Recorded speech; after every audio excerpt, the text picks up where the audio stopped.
Well, good morning, friend. It is Thursday morning, December the 23rd, just a couple days away until Christmas is here. Hope that you had a good service last night in church. We had a wonderful Christmas. I taught on the message of Christmas on our Wednesday night Bible study, kind of got away from our series on prayer and went to this, and I certainly believe it was a help last night in the services, and that's always a wonderful thing to see that you're along with me for the day, and I'm looking forward to a one. And we're going to have soul winning this morning at our church again tonight. Then we'll take Friday and Saturday off. Be back in church on Sunday, of course, and looking forward to seeing what God can do.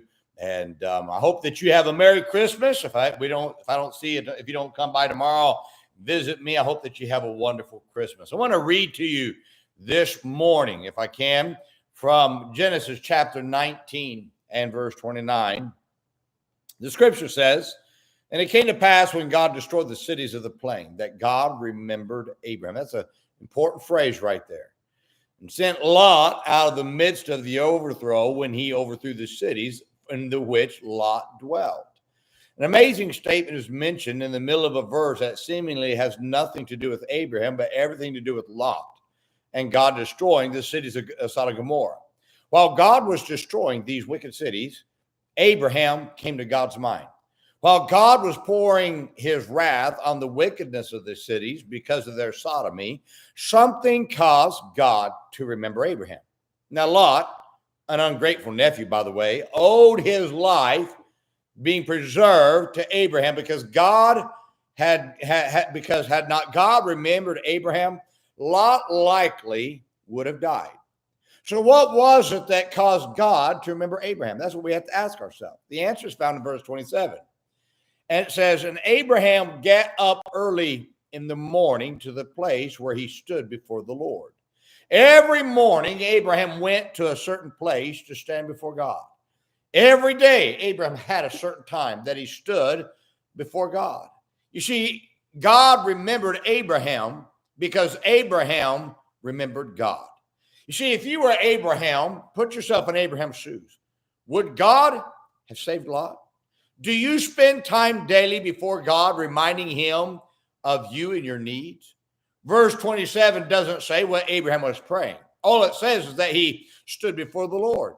These verses give three critical insights about things that you can learn about prayer. First, give God a reason to remember you by spending time with him daily.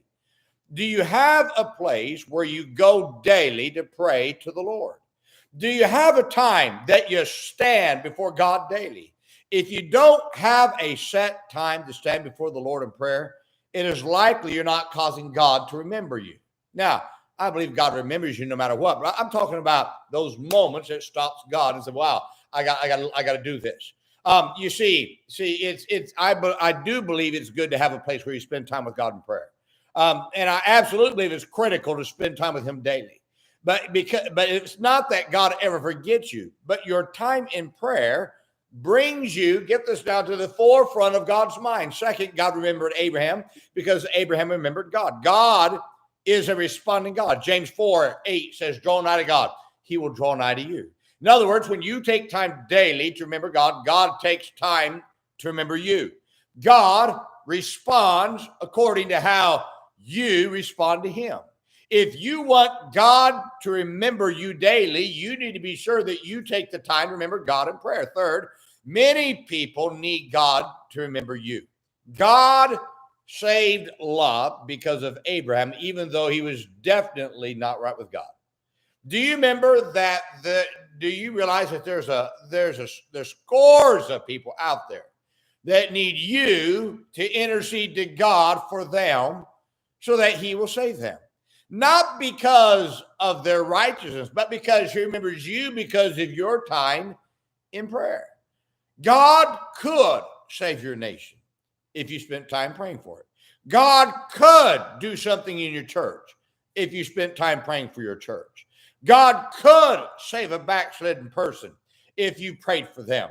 You see, there are people out there who need God to remember you. Now, let me ask you, can they depend on you?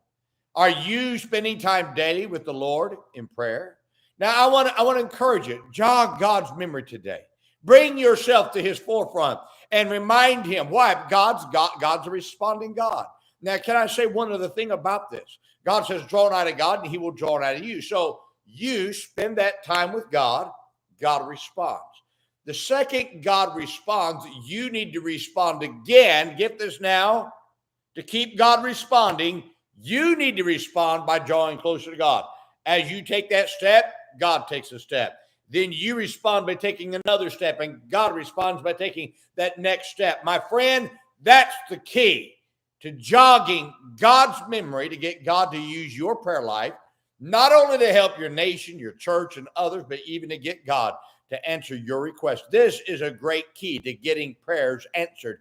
If you just will keep on responding, get God initially to respond by you spending time with him. Then once he responds, you just keep on responding to God's response, and you'll find that God will answer many of your prayers. Wow, what an answer it is. What a key it is to our thing of this thing called prayer. I want to say good morning to my friend Tom Newsom down in Texas. Hope that you're doing well, my friend.